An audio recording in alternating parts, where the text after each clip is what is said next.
Our story today is called Androcles and the Lion.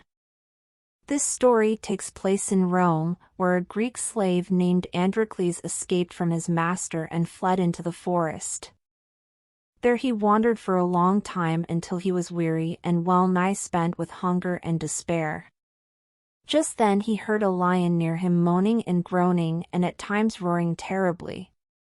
Tired as he was, Androcles rose up and rushed away, as he thought, from the lion, but as he made his way through the bushes he stumbled over the root of a tree and fell down lamed. When he tried to get up, there he saw the lion coming towards him, limping on 3 feet and holding his forepaw in front of him. Androcles was in despair, he had no strength to rise and run away, and there was the lion coming upon him.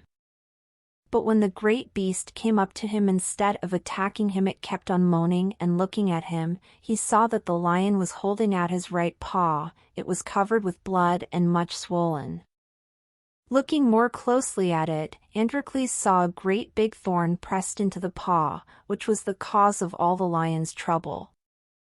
Plucking up courage he seized hold of the thorn and drew it out of the lion's paw, who roared with pain when the thorn came out, but soon after found such relief from it that he fawned upon Androcles and showed, in every way that he knew, to whom he owed the relief. Instead of eating him up, he brought him a young deer that he had slain, and Androcles managed to make a meal from it.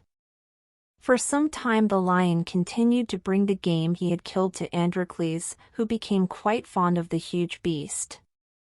But one day a number of soldiers came marching through the forest and found Androcles. As he could not explain what he was doing, they took him prisoner and brought him back to the town from which he had fled. Here his master soon found him and brought him before the authorities. Soon Androcles was condemned to death for fleeing from his master. Now it used to be the custom to throw murderers and other criminals to the lions in a huge circus, so that while the criminals were punished the public could enjoy the spectacle of a combat between them and the wild beasts.